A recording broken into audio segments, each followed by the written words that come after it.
പീതാംബരം കരവിരാജിതശങ്കചക്രകൗമോദഗീതരതിജം കരുണാസമുദ്രം രാധാസഹായമതിസുന്ദരമന്ദഹാസം വാതാലയേശമനിശം കൃതിഭാവയാമി.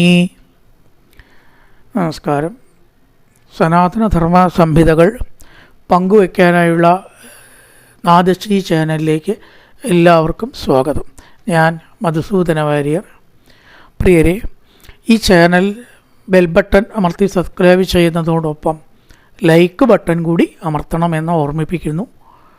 ചാനലിൻ്റെ നിലനിൽപ്പിനായിക്കൊണ്ട് കാണുന്നു എന്നുള്ള ഉറപ്പ് വരുത്താനും അതാത് ഭാഗത്തെക്കുറിച്ചുള്ള അറിയിപ്പ് കൃത്യമായി എല്ലാവർക്കും ലഭിക്കാനുമാണ് ഇതെല്ലാം വേണം എന്ന് പറയുന്നത്. പ്രിയരെ, പുരഞ്ജന ഉപാഖ്യാനം കഥ ഇന്നലെ ഏകദേശം പറഞ്ഞ് അവസാനിപ്പിച്ചു.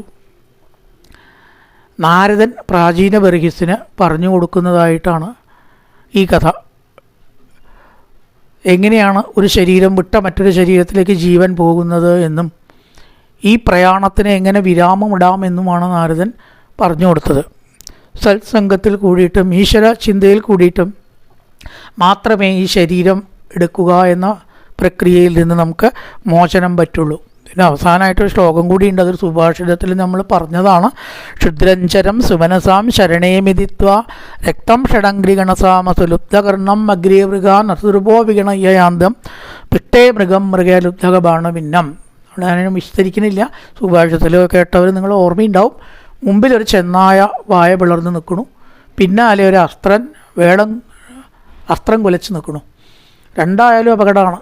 അസ്ത്രം തെറിച്ച് വീണ മാനിൻ്റെ നടുവിലൊരു മാനും ഉണ്ട് കേട്ടോ. ഈ മാനിൻ്റെ കഥ കഴിഞ്ഞു. ചെന്നായ ചാടി വീണാലും മാനിൻ്റെ കഥ കഴിഞ്ഞു. അപ്പം മുമ്പിലും പിന്നിലും ഒരുപോലെ ആപത്ത് ഉണ്ടാകുമ്പോൾ അത്യധികം ശ്രദ്ധയോടുകൂടി ജാഗ്രതയോടുകൂടി കഴിച്ചുകൂട്ടി അതിന് രക്ഷപ്പെടേണ്ടതിന് പകരം ഒരു പഴമോ പുല്ലോ തിന്നാൻ എന്താ മാർഗം എന്ന് കടിച്ച് മണത്ത് നോക്കുകയാണ് ഈ മാൻകുട്ടി. നമ്മുടെയൊക്കെ കഥയാണിത്. ഇതേപോലെ ഏതൊക്കെയോ മരണങ്ങൾ കഴിഞ്ഞിട്ടാണ് നമ്മൾ വന്നിരിക്കണം. സംശയമൊന്നുമില്ല, ഇനി മരണത്തിലേക്ക് തന്നെയാണ് പോണതും അല്ലേ. ഇതൊന്ന് അവസാനിപ്പിക്കണം എന്ന് കിട്ടിയ മനുഷ്യജന്മം കൊണ്ടും ശരീരം കൊണ്ട് ചിന്തിക്കാതെ കണ്ണിനെ തൂപ്പിക്കാനും മൂക്കിനെ തൂപ്പിക്കാനും നാവിനെ തൂപ്പിക്കാനും ശരീരത്തെ തൂപ്പിക്കുക, ത്വക്കിനെ തൂപ്പിക്കുക, ഈ ക്ഷണികമായിട്ടുള്ള ജീവിതത്തിൽ കിട്ടിയ സമയം ഉപയോഗിച്ചിട്ട് ഈ വിപത്തിൽ നിന്ന് വളരെ ജാഗ്രതയോട് കൂടിയിട്ട് രക്ഷപ്പെടണം, ശുഷ്കാന്തിയോട് കൂടിയിട്ട്. അപ്പം അങ്ങനെ ചിന്തിക്കേണ്ടതിന് പകരം ഇന്ദ്രിയ സുഖത്തിൻ്റെ പിന്നാലെ പോണ മനുഷ്യൻ്റെ ചിത്രമാണ് ഈ മാനിൻ്റെ ചിത്രത്തിൽ കൂടിയിട്ട് വരച്ച് കാണിച്ചിരിക്കുന്നത്. അപ്പം അതുകൊണ്ട് വളരെ ജാഗ്രതയോട് കൂടിയിട്ട് ഇനി ശരീരം എടുക്കാതിരുന്നാൽ മാത്രമേ നമുക്ക് മരണത്തിന് രക്ഷപ്പെടാനും ദീർഘ മരണ ഭയത്തിൽ നിന്ന് രക്ഷപ്പെടാനും പറ്റും.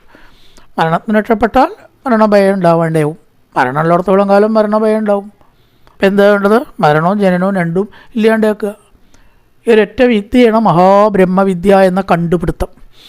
ഇതിൽ നമുക്ക് വിശ്വാസം വന്നാൽ രക്ഷപ്പെട്ടു മനുഷ്യൻ എന്നാണ്. പിന്നെ അവൻ അവിടെ എത്തിക്കോളും. വിശ്വാസം വന്നാൽ അവിടെ എത്തിക്കോളും. എങ്ങനെ എത്തുക? ഭഗവാൻ കൊണ്ടേക്കോളും. അതിനുള്ള മാർഗവും വഴി തന്നെ തെളിയും. ആഗ്രഹം ഇല്ലെങ്കിൽ നിവൃത്തിയൊന്നുമില്ല. ഒരു രക്ഷയില്ല. കിടന്ന് മുങ്ങിക്കോളുക, പൊങ്ങിക്കോളുക. ഇങ്ങനെ ആ കഥയിൽ കഴിഞ്ഞതിന് ശേഷം ഈ പ്രാചീന ബർഹിസിന് ഈ ഉപദേശങ്ങളൊക്കെ കൊടുക്കുന്നതുകൊണ്ട് ഇരുന്നപ്പോൾ കുട്ടികൾ തപസ് ചെയ്യണം. വെള്ളത്തിൽ മുങ്ങിയിട്ട് അവരെ കയറ്റണ്ടേ? വെള്ളത്തിൽ കുറേ കാലം ശ്വാസം മുട്ടി കിടക്കാൻ പറ്റുമോ? കയറ്റൽ ഇതുവരെ ഉണ്ടായില്ല. അപ്പം ഇനി അത് കയറ്റിയാണ് അടുത്ത ഭാഗത്ത്. അവർ വെള്ളത്തിൽ നിന്ന് പൊന്തി തപസ്സൊക്കെ കഴിഞ്ഞ് അക്ഷരലക്ഷമൊക്കെ ജപിച്ചു, തികഞ്ഞു. മന്ത്രജപത്തിൻ്റെ കാലഘട്ടമൊക്കെ തികഞ്ഞോട് കൂടിയിട്ട് അവർ വെള്ളത്തിൽ നിന്ന് പൊന്തി അത്യധികം തപശക്തി ആർജിച്ചിരിക്കണു. 1000 കൊല്ലത്ത് കണക്കിനാണ്. 1000 ഒന്നുമില്ല, 1000 കൊല്ലാണ്. ലക്ഷലക്ഷം തികയാൻ രുദ്രഗീതം ജപിച്ച് അതിശക്തന്മാരും തേജസ്വികളുമായിട്ടാണ് വെള്ളത്തിൽ നിന്ന് ഇങ്ങോട്ട് പൊന്തിയത്. അപ്പം അവർക്ക് ഈ വൃക്ഷങ്ങൾ കണ്ടമാനം കണ്ടപ്പോൾ ദേഷ്യം വന്നു. അപ്പോൾ നമുക്കായാലും വീട്ടിൻ്റെ അടുത്തേക്ക് വരുമ്പോൾ അവിടെ കുറേ ചെടികൾ കണ്ണിലേക്ക് കൊള്ളാൻ വേണ്ടിയിട്ടും മുഖത്ത് കൊള്ളാൻ വേണ്ടിയിട്ടും ആ വെട്ടുകത്തീനെടുക്കൂ. ഇതിനെ വെട്ടിക്കളഞ്ഞിട്ട് തന്നെ ഇന്ന് വേറെ കാര്യം. കുറേ ദിവസമായി അല്ലേ നമ്മളും പറയും വീടിന് ശല്യമായിട്ട് വരുന്ന വള്ളികൾ, ചെടികൾ, സസ്യജാലങ്ങൾ അതൊക്കെ കണ്ടു കഴിഞ്ഞാൽ നമ്മളതിനെയൊക്കെ നശിപ്പിക്കുന്നാലേ നമുക്ക് നിലനിൽപ്പുള്ളൂ. അങ്ങനെ ഈ പ്രചേതസ്സുകൾ ഈ വൃക്ഷങ്ങളെ ഒരു ശല്യമായിട്ട് അങ്ങോട്ട് കണ്ടപ്പോൾ അവരുടെ കണ്ണിൽ നിന്ന് കോപാഗ്നി ഉണ്ടായി. തപശക്തിയാണേ. അതിൽ ഈ വൃക്ഷങ്ങളാണ് കത്താൻ തുടങ്ങി. അപ്പോഴേക്ക് ബ്രഹ്മാവ് എന്ന് പറഞ്ഞു, അയ്യോ കുട്ടികളെ, നിങ്ങൾ എന്ത് പണിയാണ് ഈ കാണിക്കുന്നത്? തപസ്സൊക്കെ അനുഷ്ഠിച്ചിട്ടുള്ള നിങ്ങളിങ്ങനെ ഒരു തെറ്റിലേക്ക് വീഴാൻ പാടുമോ? ഈ വൃക്ഷങ്ങളില്ലെങ്കിൽ ഈ ഭൂമി എന്തിനു കൊള്ളും? ചുട്ടിട്ടിരിക്കാൻ പറ്റുമോ? മഴ പെയ്യുമോ? മൃഗജാലങ്ങൾക്കൊക്കെ ഭക്ഷണം കിട്ടണത് ഈ സസ്യജാലങ്ങളെ കൊണ്ടല്ലേ. മനുഷ്യന് ഭക്ഷണം കിട്ടണത് സസ്യജാലങ്ങളെ കൊണ്ടാണ്. കാരണം മൃഗങ്ങളെ തിന്ന് ജീവിക്കുകയാണെങ്കിൽ ആ മൃഗങ്ങൾ ജീവിക്കണമെങ്കിലോ അവയ്ക്ക് സസ്യം വേണ്ടേ? അത് ചുരുക്കം സസ്യങ്ങൾ ഈ ഭൂമിയുടെ അടിസ്ഥാനമാണ്. അതുകൊണ്ട് ഒരിക്കലും വൃക്ഷങ്ങളെ വെട്ടാൻ പാടില്ല. അപ്പോൾ അവർ ആ വെട്ടലൊക്കെ നിർത്തി പറഞ്ഞാൽ കേൾക്കണവരാണ്. ഒരു നിമിഷം ക്രോധം വന്നു എന്ന് മാത്രമേ ഉള്ളൂ. ഈ മരങ്ങളെ രക്ഷിച്ചപ്പോൾ അവർക്ക് സന്തോഷമായി. ഞങ്ങൾക്ക് ഒരു പുത്രിയുണ്ട്. ആ കുട്ടിയുടെ പേരാണ് മാരിഷ, മരങ്ങളാൽ രക്ഷിക്കപ്പെടുന്നവൾ. നിങ്ങൾക്ക് ഏതായാലും ഇപ്പോൾ ഒരു വിവാഹം കഴിക്കണം, ഒരു പുത്രിയെ ഒരു വധുവിനെ വേണം എന്നല്ലേ? ഞങ്ങളുടെ പുത്രിയായിട്ടുള്ള മാരിഷയെ നിങ്ങൾ വിവാഹം കഴിക്കണം എന്ന് പറഞ്ഞു. ഇത് ഭഗവാന്റെയും കൂടി സങ്കല്പമാണ്. അതുകൊണ്ടാണ് വൃക്ഷങ്ങൾ അങ്ങനെ യാചിച്ചത്. അപ്പോൾ പ്രജേതസ്സുകൾക്കും വിവാഹം കഴിക്കണം, പ്രജാസൃഷ്ടി വർദ്ധിക്കണം എന്നൊക്കെ അച്ഛൻ പറഞ്ഞിട്ടുണ്ട്. വിവാഹം കഴിക്കണം എന്ന് പറഞ്ഞിട്ടുണ്ടല്ലോ. അതിനുള്ള മാർഗങ്ങൾ തന്നെ ഉണ്ടാവും എന്ന് പറഞ്ഞു. കണ്ടോ തന്നെ ഉണ്ടായത്? യഥാർത്ഥത്തിൽ തപസ് ഉണ്ടെങ്കിൽ, തപസ് ഉണ്ടാവണം കേട്ടോ, നമുക്ക് വേണ്ടത് താനേ ഉണ്ടായിക്കോളും. ഒരുപാട് അന്വേഷിച്ച് പോകുന്നും വേണ്ട. ഇപ്പം എത്ര ജാതകം ഓരോരുത്തർ നോക്കണമല്ലേ കല്യാണം കഴിയാൻ? ഈ തപസ്സില്ലാത്തതുകൊണ്ടാണ്. ഇത്ര ബുദ്ധിമുട്ടൊന്നും പണ്ടുണ്ടായിട്ടില്ല. 4 ജാതകം നോക്കൊന്ന് ചേരും കല്യാണം കഴിയുന്നുണ്ട്. അപ്പം എന്താ നോക്കൽ? അതിന് പുറപ്പെട്ട് കഴിഞ്ഞാൽ വർഷക്കണക്കിന് ജാതകം നോക്കും. 1 കൊല്ലം നോക്കിയിട്ട് ആയില്ല എന്ന് പറയണേക്കാം. ഈ തപശക്തി ഈശ്വരാധീനം ഉണ്ട് വെച്ചാൽ അതൊക്കെ നല്ലത് തന്നെ കിട്ടും നമുക്ക്. ഏതായാലും അവരെ വിവാഹം കഴിച്ചു. അതിൽ കൂടിയാണ് പിന്നീടുള്ളതായിരിക്കുന്ന പ്രജാസൃഷ്ടിയൊക്കെ ഉണ്ടായത്. അപ്പോൾ ഈ ഭഗവാൻ അതിന് മുമ്പേ ഇവർക്ക് പ്രത്യക്ഷമായിട്ടുണ്ട്. തപസ്സൊക്കെ കഴിഞ്ഞാൽ ഭഗവാൻ പ്രത്യക്ഷമാവണമല്ലോ. അപ്പോൾ ഇവർ ഭഗവാനെ തുതിക്കുകയാണ്. നമോ വിശുദ്ധ സത്വായ ഹരേ ഹരിമേധസേ വാസുദേവായ കൃഷ്ണായ പ്രഭവേ സർവസാത്വതാം. എല്ലാ ശക്തികളും സത്തുക്കളുടെ നാഥനായിട്ട് സർവേശ്വര, അവരുടെ പ്രഭുവായിരിക്കുന്ന അങ്ങേക്ക് ഞങ്ങളുടെ നമസ്കാരം. വാസുദേവായ നമ, കൃഷ്ണായ നമ, നമക്കമലനാഭായ നമക്കമലമാലിനേ നമക്കമലപാദായ നമസ്തേ കമലേക്ഷണ. ഇങ്ങനെയൊക്കെ ഒരുപാട് സ്തോത്രങ്ങളെ കൊണ്ട് തുതിച്ചു. ഭഗവാൻ പ്രത്യക്ഷമാവുകയാണ് തപസ്സിൻ്റെ ബലമായിട്ട്. അങ്ങയുടെ ഈ ദർശനം തന്നെ സർവക്ലേശത്തെയും ഇല്ലാതാക്കി തീർക്കുന്നതാണ് അല്ലേ? രൂപം അശേഷക്ലേശനാശനം എന്ന് ഇവിടെ പറഞ്ഞു. ഈശ്വരദർശനം കൊണ്ട് സർവക്ലേശവും ഇല്ലാതാവും. എന്നിട്ടോ ഇവിടെ പറയുകയാണ്, നമസ്സമായ ശുദ്ധായ പുരുഷായ പരായ ച വാസുദേവായ തത്വായ തുഭ്യം ഭഗവതേ നമ. ഇങ്ങനെയൊക്കെ ഭഗവാൻ അവരെ അനുഗ്രഹിച്ചു. അങ്ങനെ പിന്നീട് അവർ നാരദനെ കണ്ടു. അപ്പം നാരദനോട് ചോദിച്ചു, കുട്ടികൾ അച്ഛന് കുറേ തത്വോപദേശമൊക്കെ ചെയ്തു എന്ന് ഇവർ അറിഞ്ഞിട്ടുണ്ടോ നിശ്ചയില്ല. അപ്പോൾ എന്തിനോ വെക്കാനും കഥ. നാരദ മഹർഷി ഞങ്ങൾക്കും ചിലതൊക്കെ പറഞ്ഞു തരുമോ എന്ന് ചോദിക്കണം. അച്ഛൻ നേരെ ആവണമെന്ന് വിചാരമുണ്ട് ഞങ്ങൾക്ക്. അതുകൊണ്ട് ഇതൊന്നും കേൾക്കുക വയ്യ. കുറച്ച് നല്ല കാര്യങ്ങൾ ഒന്നുണ്ട്, ആത്മതത്വമോ നല്ല കാര്യങ്ങളോ സത്യസംഗതികളോ ഞങ്ങൾക്ക് പറഞ്ഞു തരാമോ? അപ്പം ഇടപെടുക്കന്മാരായിട്ടുള്ള കുട്ടികളെ തപസ്സൊക്കെ ഇട്ടിച്ചു. പറഞ്ഞു കൊടുത്തളയാം, അതിനുള്ള അവസരം പാഴാക്കണ്ട എന്ന് നാരദൻ വിചാരിച്ചു. എന്നിട്ട് പറയുകയാണ്, തജ്ജന്മത്താനി കർമാണി തദായി തന്മനോവച. കുട്ടികളെ, ഈ ലോകത്തിൽ വന്നിട്ട് ഏറ്റവും നല്ല ജന്മം എന്ന് പറയുന്നത് എന്താണെന്നറിയോ? നൃണാം ഏനേക വിശ്വാത്മാ സേവ്യതേ ഹരിരീശ്വര. ഈശ്വരനായിരിക്കുന്ന ഹരിയെ ഭജിക്കാൻ തോന്നിയാൽ അത് തന്നെയാണ് ഏറ്റവും ചെയ്യേണ്ട സൽക്കർമ്മം. അതിലപ്പുറം ഒരു കർമ്മമൊന്നും ഈ ലോകത്തിലില്ല. കൊണ്ട് നാമം ജപിക്കുക, ഭഗവാനെ ഭജിക്കുക, കഴിയുമെങ്കിൽ ഈശ്വരൻ്റെ കഥ കേൾക്കുക, കുറച്ച് സമയമൊക്കെ ഈശ്വര വിഷയമായിട്ട് ചിലവാക്കുക ജീവിതത്തിൽ. വെറുതെ ഈ ലോകകാര്യങ്ങളിൽ മാത്രം ഏർപ്പെട്ട പരദൂഷണം പറഞ്ഞ് കളയാനുള്ളതല്ല ജീവിതം. ഇനിയിപ്പോൾ ഈശ്വരകാര്യം തന്നെ അനുഷ്ഠിച്ചിട്ടും കാര്യമില്ല എന്നാണ്. ശ്രുതേന തപസ വാക്യം ഭജോഭി ചിത്തവൃത്തിഭി. ചിലർ വാദിക്കേ ഞങ്ങളങ്ങനെ ലോകകാര്യങ്ങളല്ല ഈശ്വരകാര്യമാണ് ചെയ്യണം, പക്ഷെ അത് കർമ്മമാർഗ്ഗമാണ് വെച്ചാൽ കാര്യമില്ല എന്ന് നമ്മൾ പറയണം. ഈ പൂജ, ഹോമം, കർമ്മം, മൃഗങ്ങളെ കൊല്ലുന്നതുകൊണ്ടൊക്കെ ദൈവകാര്യമാണെങ്കിൽ പോലും അത് ഹരിഭജനമാവില്ല. ശ്രുതേന തപസ, വേദം പഠിച്ചു. അഹങ്കാരം തീർച്ചയായിട്ടും ഉണ്ടാവും. 4 വേദം ഋക്കോ ചെല്ലാറായ അതിൻ്റെ ഒരു കേമത്വം താൻ വേദജ്ഞനാണ് തീർച്ചയായിട്ടും ഉണ്ടാവും. ആ അഹങ്കാരം വന്നാണ്ടോ അടുത്ത് ഭഗവാൻ നിൽക്കണു. അപ്പോൾ അതൊന്നും കാര്യമില്ല. തപസ് ചെയ്താലും വിശ്വാമിത്രൻ, ദുർവാസാവ് ഇവരൊക്കെ തപസ് ചെയ്തിട്ട് മനസ്സിന് ഒതുക്കം വന്നില്ലല്ലോ. അതുകൊണ്ട് എത്ര അബദ്ധങ്ങൾ പറ്റി. തപസ് കൊണ്ട് മാത്രം കാര്യമില്ല എന്നർത്ഥം. പിന്നെയോ ഇന്ദ്രിയങ്ങളെ കൊണ്ട് എന്തെങ്കിലും സുഖം അനുഭവിച്ചോ ഇതൊന്നുമല്ല വേണ്ടത്. പിന്നെയോ സേവ്യതേ ഹരിരി ഈശ്വര, ഈശ്വരനായിരിക്കുന്ന ഹരിയെ സേവിക്കുക, നാമം ജപിക്കുക, ഈശ്വര കഥകൾ കേൾക്കുക, ഭഗവത് നാമങ്ങൾ ജപിച്ച് ഹരിയുടെ ക്ഷേത്രങ്ങളൊക്കെ സന്ദർശിച്ച് അങ്ങനെ വിഷ്ണു വ്രതപരായണന്മാരായിട്ട് നടന്നാൽ അവർക്ക് പിന്നെ വേറെ സൽക്കർമ്മം ഒന്നും ചെയ്യണ്ട.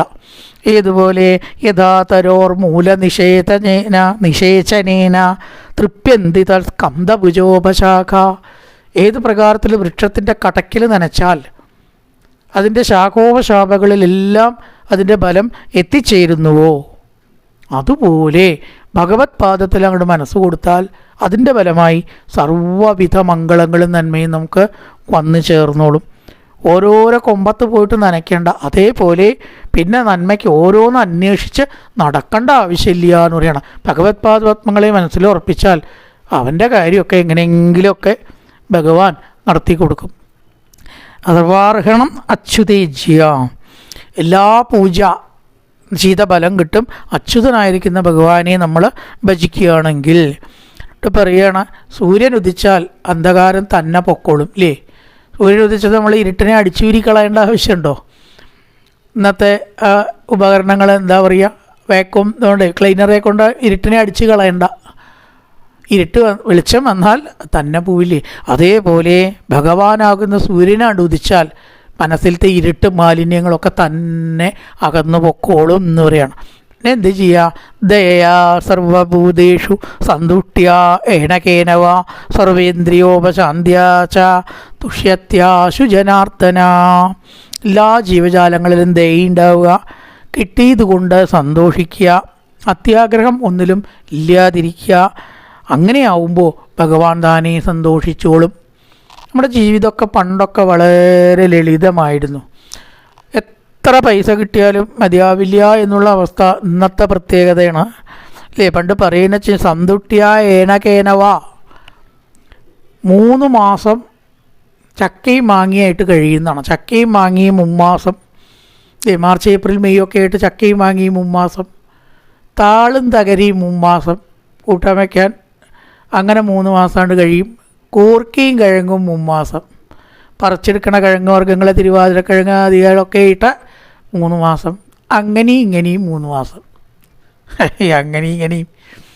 വേനൽക്കാലത്ത് മറ്റേ ഈ മാങ്ങ, അടമാങ്ങ മുതലായിട്ടുള്ളത്, നെല്ലിക്കൊക്കെ വെള്ളത്തിലിട്ട് ഉപ്പുമാങ്ങ ഇതൊക്കെ കരുതും അല്ലേ. ഭാവിയിലേക്ക് പണ്ടുള്ളവരുടെ കാഴ്ചപ്പാടാണ് ഇതൊക്കെ അല്ലേ. അടമാങ്ങ അതുപോലെ തന്നെ ഉപ്പുമാങ്ങ ഒക്കെ കരുതി വെച്ചാൽ നമ്മൾ നല്ല മഴ പെയ്യുമ്പോൾ ഒന്നും കിട്ടില്ല ചിലപ്പോൾ.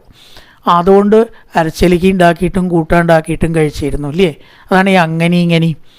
എന്ത് സ്വാദും ഉണ്ടാവും, യാതൊരു കേടും ശരീരത്തിനുണ്ടാവില്ല അല്ലേ. ഉപ്പുമാങ്ങ കൊണ്ട് ചട്ടണി, ഉപ്പുമാങ്ങ കൊണ്ട് ചമ്മന്തി, ഉപ്പുമാങ്ങ വെടിച്ച കടിച്ച് കഞ്ഞി കുടിക്കുക അല്ലേ. പറയുമ്പോൾ തന്നെ നമുക്ക് മോഹമാവണോ കഴിക്കാൻ.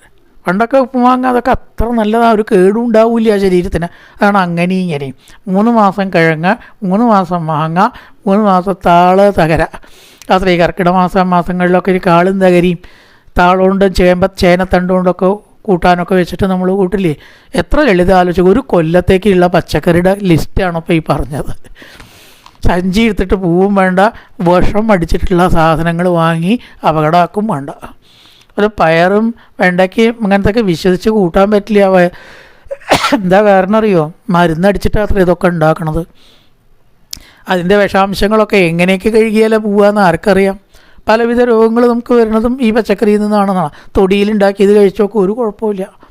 അപ്പം ഇങ്ങനെ ലളിതമായിട്ടുള്ള ജീവിതമാണ് കുട്ടികളെ. അതിൻ്റെ ഉദാഹരണം പറഞ്ഞു എന്നേ ഉള്ളൂ, ഇതൊക്കെ ഭാഗവത്തിൽ പറഞ്ഞതല്ല കേട്ടോ ഇല്ലേ. അങ്ങനെ ഇങ്ങനെയും 3 മാസം അത് അതിനെ വിശദീകരിച്ച് പറഞ്ഞു എന്നേ ഉള്ളൂ. അപ്പോൾ കിട്ടിയത് കൊണ്ട് സന്തോഷിക്കുക, ലളിത ജീവിതം നയിക്കുക. അങ്ങനെയൊക്കെ ആയാൽ ഭഗവാൻ സന്തോഷിക്കും എന്നാണ് നാരദൻ ആ കുട്ടികൾക്ക് പറഞ്ഞു കൊടുത്തത്. അപ്പം അച്ഛനായിരിക്കുന്ന പചേതസ്സുകൾക്ക് പുരഞ്ജനോപാഖ്യാനത്തിൽ കൂടെ മുക്തി നൽകി, ജ്ഞാനവും നൽകി. കുട്ടികൾക്ക് നാരദൻ തൻ്റെ ചില ഉപദേശങ്ങൾ കൂടിയിട്ട് നൽകി. മഹർഷിയെ വിവാഹം കഴിച്ച് ഈ പ്രചേതസ്സുകൾ അങ്ങനെ സുഖമായിട്ട് ഭൂമിയിൽ കഴിഞ്ഞു. അവരിൽ കൂടിയിട്ടാണ് പിന്നീട് ലോകത്തിലുള്ള സൃഷ്ടി മുഴുവനെ ഉണ്ടായത് എന്നും പറയുകയാണ്. അതോടു കൂടിയിട്ടാണ് ആ പ്രചേതസ്സുകളുടെ ഉപാഖ്യാനം. ചതുർത്ഥ സ്കന്ധം ഇവിടെ അവസാനിച്ചു. ഇത് വിസർഗമാണ്. ഇത് അങ്ങോട്ട് പഞ്ചമസ്കന്ധം തുടങ്ങുകയാണ്. പഞ്ചമസ്കന്ധം എന്ന് പറഞ്ഞാൽ തന്നെ എന്താണ്? 26 അധ്യായം സ്ഥിതി സ്ഥാനം എന്നാണ് പുരാണ ലക്ഷണ പ്രകാരം. സ്ഥിതി അല്ലെങ്കിൽ സ്ഥാനം എന്ന് പറഞ്ഞാൽ ശരിക്കും എന്താ അർത്ഥം? ഒരാൾക്ക് ഇരിക്കാനുള്ള സ്ഥാനം എന്നുള്ള അർത്ഥത്തിലല്ല.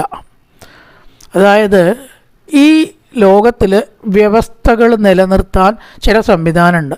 ആ നിലനിർത്തലിനെ മെയിൻ്റനൻസ് ആണ് ഈ ഭാഷയിൽ ഇവിടെ സ്ഥാനം, പഞ്ചമസ്കന്ധം സ്ഥാനമാണ് എന്ന് പറഞ്ഞാൽ അതാണ് അർത്ഥം. അതിനെ മൂന്നാക്കിയിട്ട് ഭാഗിക്കാം.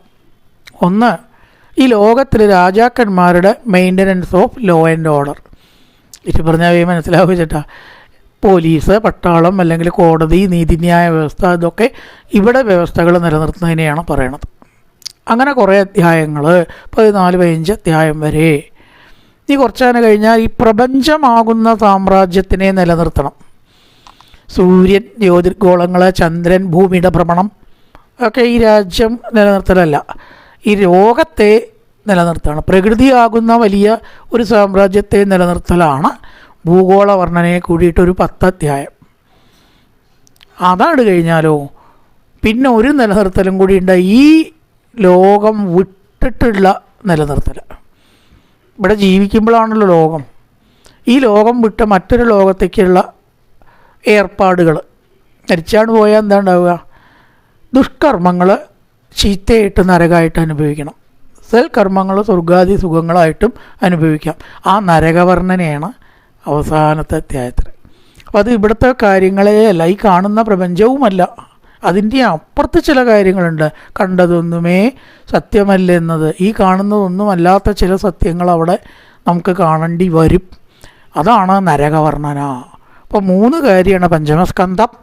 ഒന്ന്, ഈ പ്രപഞ്ചത്തിലെ നീതിന്യായ വ്യവസ്ഥ, കുറ്റാശിക്ഷം, ശിക്ഷ, അതിനെ കൊണ്ടു നടത്തൽ. 2, ഭൂഗോള വർണ്ണന, പ്രപഞ്ചം, അതിനെ വർണ്ണിക്കൽ.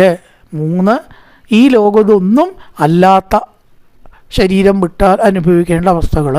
ഇതിനെയാണ് പഞ്ചമസ്കന്ധത്തിൽ സ്ഥാനം എന്ന് പറയുന്നത്. അതിൽ പ്രിയവ്രതൻ്റെയും ആഗ്നേയതൻ്റെയും ചരിത്രത്തോട് കൂടിയിട്ട് അങ്ങോട്ട് തുടങ്ങുകയാണ്. അത് നമുക്ക് അടുത്ത ഭാഗത്തിലാവാം. കായേന വാചാ മനസേന്ദ്രിയേർവാ ബുദ്ധ്യാത്മനാ വാ പ്രകൃതേ സ്വഭാവാത് കരോതി യത്സകലം പരസ്മൈ നാരായണായേതി സമർപ്പയാമി.